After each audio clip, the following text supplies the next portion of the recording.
The greatest destroyer of peace today is the cry of the innocent.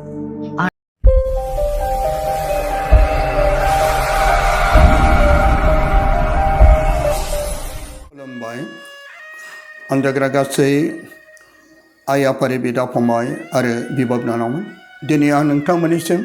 बे ज्योति prayer मिनिस्ट्रिनिफ्राय आंनि गोरबोनि अननाय सिबिनाय खुलुमनायखौ साफ्रोमनोबो आङो बावहरनाय थाबाय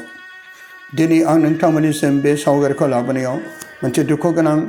मानसिनि जिउ जारिमिनाव जाबोनाय एबा बे जिउ जारिमिना थारैनो इसोरनिफ्राय ना बे गावनि खालामनाय आन्दागाफोर अपतिसगिरिनि थामबालिनि सेनिफ्राय जों फरायब्ला मोनो जोनोम जानाय जुलि जानाय थैनाय आरो गाबनाय दुखु आरो सुखु बारनाय आरो थख्रबनाय बेफोर गासै जागोन जाथायफोरखौ इसोरा जोंखौ बिमानि गोरबोनिफ्राय सारि जानायनि सिगांनो लिरनानै दोनखादों सोरजों सोर जुलि माब्ला जागोन बेखौबो जोनोमनि सिगां आफा इसोरा लिरना दोनखादों सोर बिमानिफ्राय सोर गथ'आ माब्ला सारिगोन बेखौबो इसोरा जोनोमनि सिगांनो लिरना दोनखादों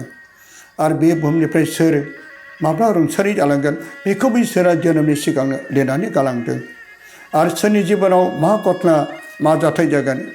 दुखु गाबनाय बेफोर गासैखौबो इसोरा जोनोमनि सिगांनो लिरनानै दोनखादों आन्दायगाफोर दिनै बे जारिमिना आन्दायगाफोर जोंनि जिबनाव गोबां जारिमिनफोर जानानै थाङो नाथाय माखासे जारिमिनखौ जों गाव गावनो खालामनानै लायो जेरै जानो हागौ बे बुहुमाव सोरबा बेरामजों सोरबा माबा मोनसे जाथायजों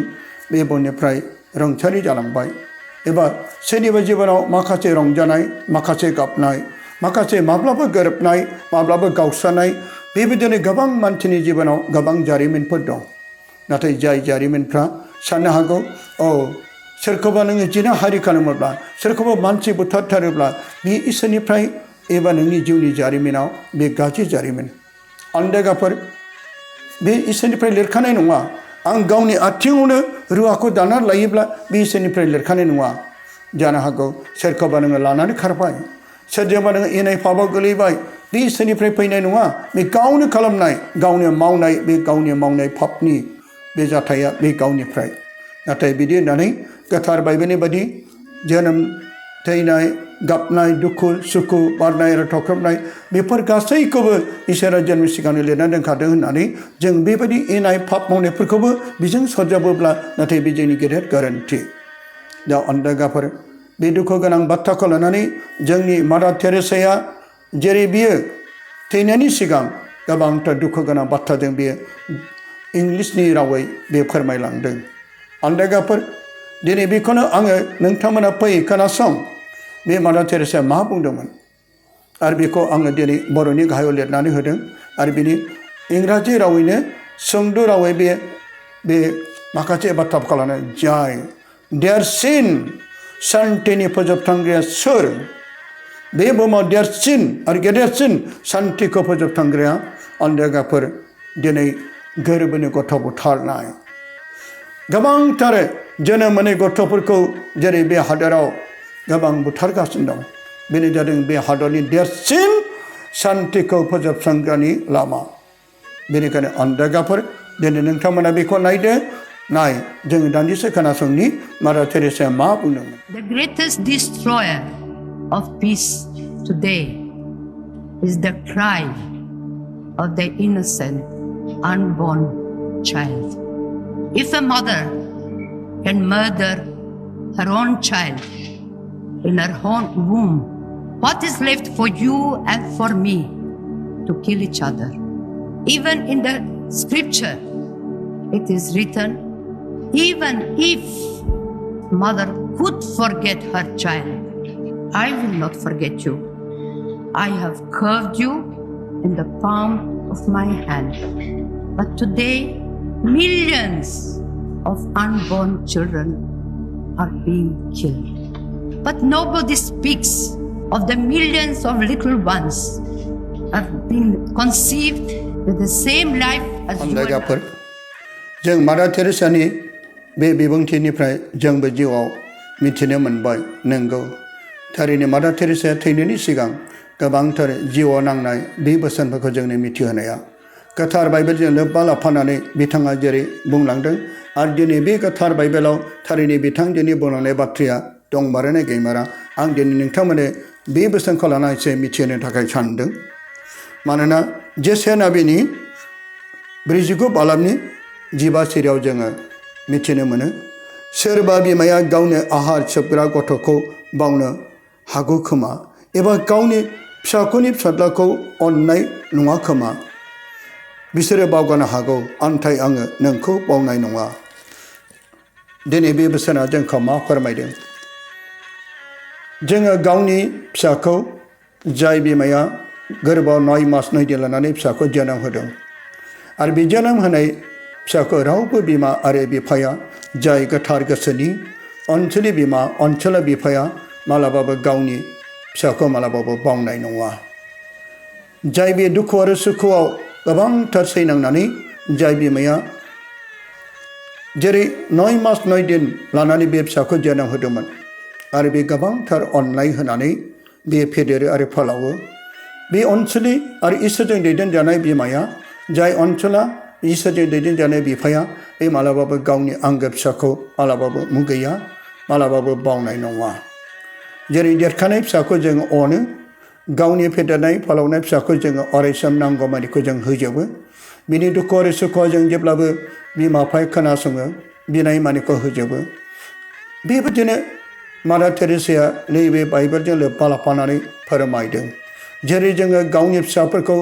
अननायजों फेदेरबाय फोलावबाय नांगौमानिखौ जोङो पापिब्लाबो जेरै जों गावनि फिसाफोरखौ नांगौमानिखौ जों होजोबो बिनि दुखु आरो सुखुआव जों हेफाजाब होयो बेबायदिनो जोङो सासे बिमा जानानै एबा सासे बिफा जानानै गोरबोआव थानाय गथ'खौबो बै देरखानाय फिसाफोरजों समान अननो थाखाय जोंखौ फोरमायदों नाथाय बुहुमाव दिनै मा नुनो मोनदों बे बुहुमाव जेरै देरसिन सान्थिखौ फोजोबस्रांनाया गोरबोनि गथ' गथायनिफ्राय मानोना दिनै बे गोरबोनि गथ'फ्रा जोनोम जानायमोनब्ला दिनै बे हादराव सान्थियारि गोजोननाया फैगौमोन बिसोरनिफ्राय मोजांथार सासे धोरोमिया गोथार सुबुंफोरबो जोनोम जानो हागौमोन दिनै बिसोरनि गोरबो मैखुनखौ इसोरनिबो बेरेखा जाबाय आरो फारसेथिं दिनै बे गथ'फोरनि गासैबो थांखि आरो मिजिंखौ बिमा बिफाफ्रा दिनै फैमाल खालामदों बेजोंनो जों मिथिनो मोनो सोरबा बिमा बिफाया गावनि फिसाखौ मालाबा बावनो हागौ खोमा जाय फिसाखौ लानाय बे फिसाखौ जोनोम होनायनि उनावहाय बे फिसाखौ जेरै जोङो गारनो हागौ खोमा गारनो हागौ बे गारनो हानाय एबा बेनि ओंथिया जादों गोरबोनि गथ' बुथारबाय थानायखौ दिनै बुहुमाव नुनो मोनदों सोरबा गेदेर मानसिफोरब्लाबो सोरबा बियो बुंबाय आंनि फिसाया दासिमबो देरथ'वाखै बे समावनो गोरबोआव गथ' थाबाय अब्ला लोगो लोगो डक्टरनाव थांनानै बे सासे गेदेर मानसिब्लाबो गियानि मानसिब्लाबो सासे गोरों मानसिब्लाबो सासे डक्टर सासे अफिसार सासे बे जानो हागौ इसोरनि खामानि मावग्राब्लाबो दिनै बे गावखौसो गेदेर अननायजों गावखौल' गोरों साननायजों गावखौल' देरसिन खालामनायजों इसोरनि गेदेर खालामनायजों बे गोरबोआव थानाय गथ'खौ मुलिनि गेजेरजों एबासन खालामनायनि गेजेरजों दिनै बुहुमाव बुथारनायानो जादों बेयो गावखौल' अनग्रा सान्थिखौ फोजोबस्रांग्रा सान्थिनि देरसिन फोजोबस्रांग्राया दिनै बे बिमा बिफायानो बे हादरनि बिमा बिफायानो मानोना जेरै बे गोथार बाइबेला जेरै जेसाया बेनि जोङो 49 बालामनि 15 सिरियाव मोन्दों सोरबा बिमाया गावनि आहार सोबग्रा गथ'खौ बावनो हागौ खोमा जेरै जाय आहार सोबनाय गथ'खौ जों गाफ्लेनो बुथारनो हाया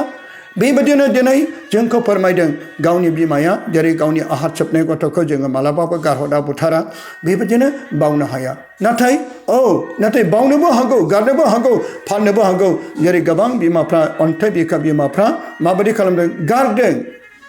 बे फिसाखौ जोनोम होनायखौ गाराखै नाथाय बे गोरबोआव थानाय आरो बै देरखानाय गथ' आहार सोबनाय बे गासै मोनसेयानो मानोना बे बिमाया जेरै गोरबोआव लादों बे गथ' आरो बै आहार सोबनाय गथ' बे इसोरनिनो आन्दागाफोर दिनै बेखौ जोङो मिथिना लानाया गाहामदि मानोना गोबां बिमाफ्रा जेरै बेयो बै मोगथाङाव नुनायखाय बेखौ अननाय फैयो गोरबोआव थानायखाय जिउ हाबैखाय अननाय फैया बे अननाया बेखौ नाथाय इसोरनिफ्राय नङा मानोना बिथांमोननि अननाया बे गावखौ गेदेर खालामनाय फिसाफ्रा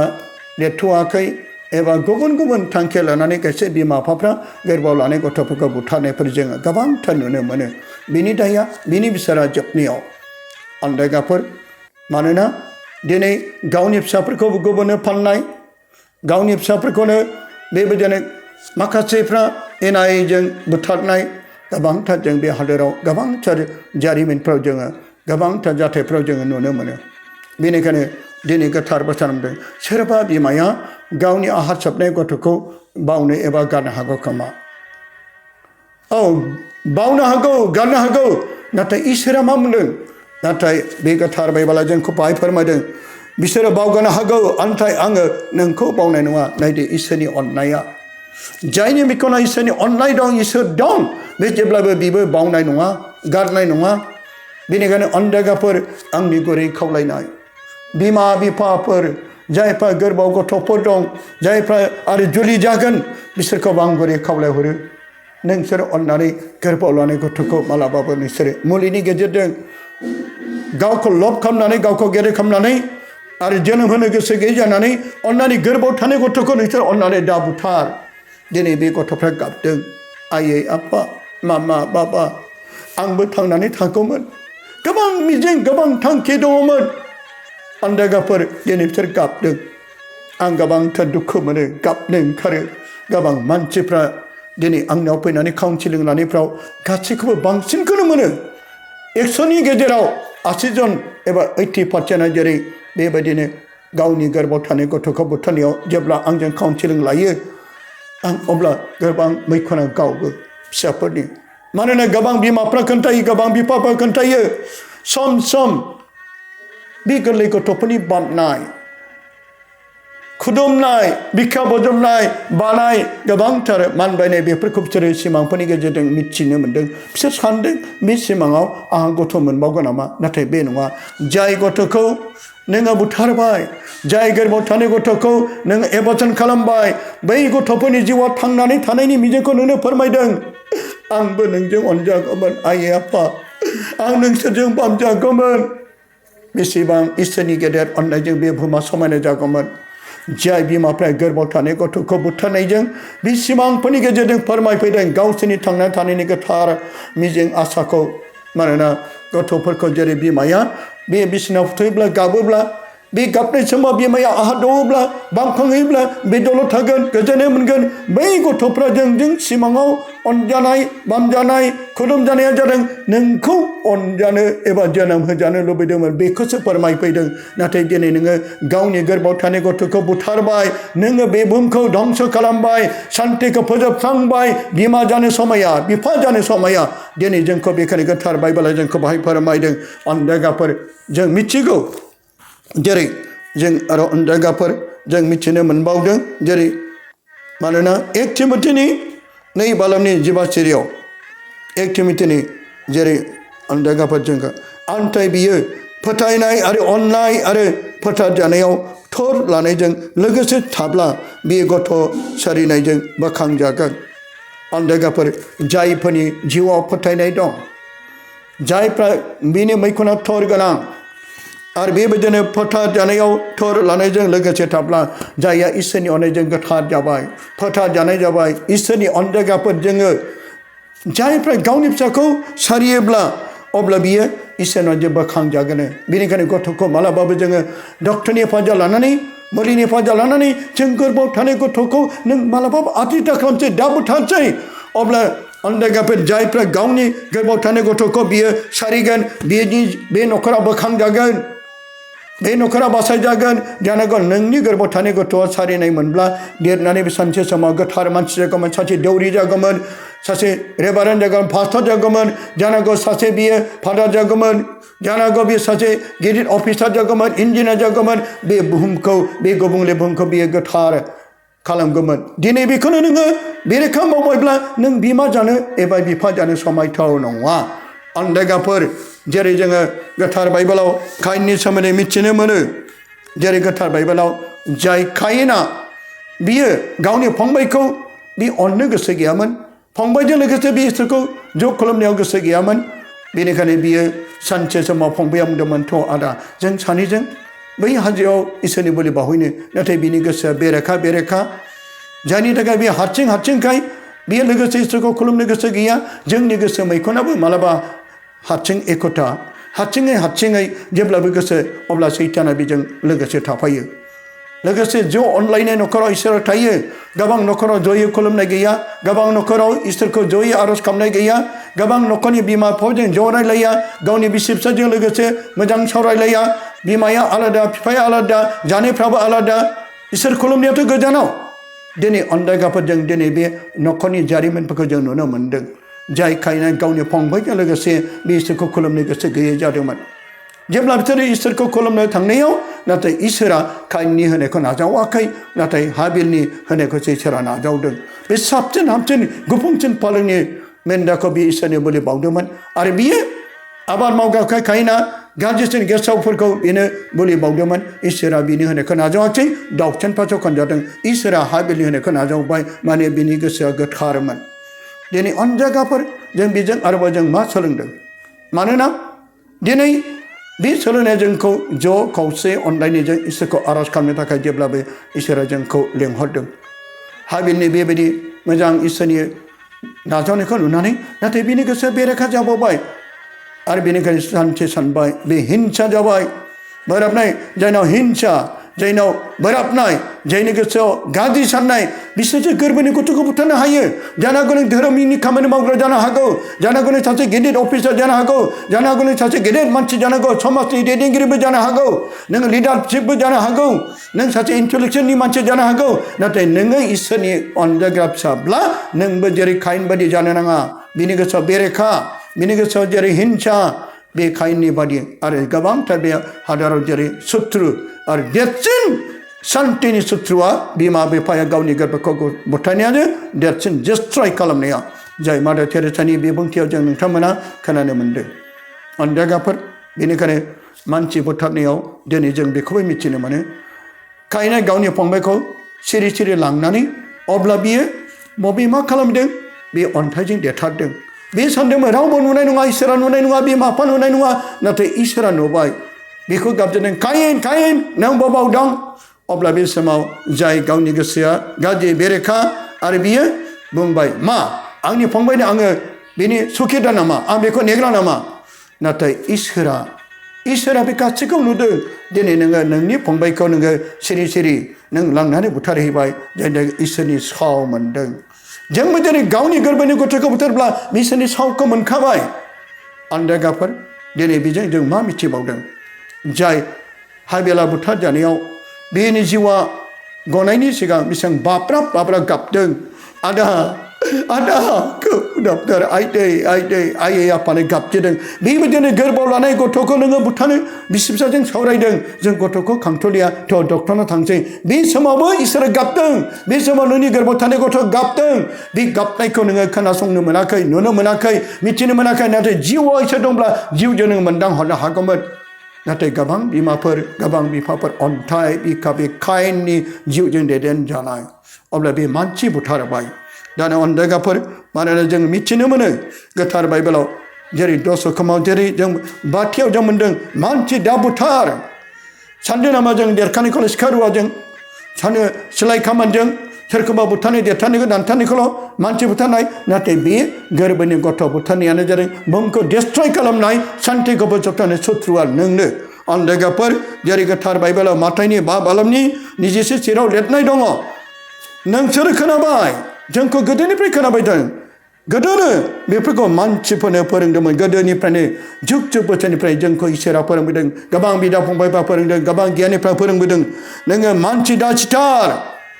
मानसि सिथारग्रा बिसानि दैयाव गोग्लैगोन जेरै जोङो दानि सोरखौबा बुथारोब्ला दानि जोङो कर्ट कासारियाव थांनांगोन दानि थानायाव जों थांनांगोन जों बिस्थार खालामगोन जानो हागौ जों थाखा होनानै जानो हागौ जोङो घुस होनानै बे मानसि बुथारनायाबो बुथारनायखौनो गनो हागौ जों उकिल एडभकेटफोरखौ हमनानै बिसोर उल्थां फाल्थां खालामनो हागौ रांफोरजों बिसोर रांखौल' सिनायो इसोरखौ सिनाया बेनिखायनो अनजायगाफोर जों गनो हागौ नाथाय सोरगो रायजोआव जों गवा बिसानि दैयाव गोलैगोन बे जादों नोरोगाव बेनिखायनो जोंखौ दिनै बे बोसोनखौ जोंखौ मिथिनो मानसि दा सिथार गोरबोनि गथ' बुथारनायखौल' नों सानाखै नामा मानसि सिथाराखै नामा बेनो देरसिन अनदायगाफोर गोबां थांखिफोरखौ बेरेखा गोजोननायनि बेरेखा आरो बेबायदि अननायनि बेरेखा इसोरनि बेरेखा बेखौनो फोरमायदों गोरबोनि गथ' बुथारनाया अनदायगाफोर बेखौ लानानै दिनै जोङो मिथिनो मोनो मानोना गितफोरनि बाजिद' बालामनि जेरै जों आरोबाव मिथिबावनो मोन्दों फै जों दान्दिसे बाइबेलखौ नायबावनि गितफोरनि बाजिद' बालामनि जोङो 9 सिरियाव जोङो नायनो आन्थाय थाबायनायनिफोरखौ नोङो हिसाब दोनो जोंनि थाबायनाय जोंनि मावनाय जोंनि साननाय इसोरा जेब्लाबो हिसाब दोनगासिनो दं अब्ला नोङो आंनि मोदैफोरखौ नोंनि दिंग्रियाव दोनदो मानोना अनदायगाफोर जाय गथ'फोरनि गाबनायजों बिनि गाबनायनि मोदैया हिसाब दंजोबो सानसे हिसाब हैनांगोन बे फिसाफोरनि गाबनाय बुथारजानायनि गाबनाय बे गोरबोआव थानाय गथ'फोरखौ नागार बिसोरनि गाबनायनि मोदैया दिंग्रियाव दङ बेखौ फोरमायदों हिसाब मानोना अनदायगाफोर दिनै जोंखौ मिथिबावदों बेफोरो नोंनि खाथायाव लिरजायाखै खोमा इसोरनि गासैबो बे गोथांनि बिजाबाव लिरजाना दंजोबो गोथां आरो गोथै बिजाब दङ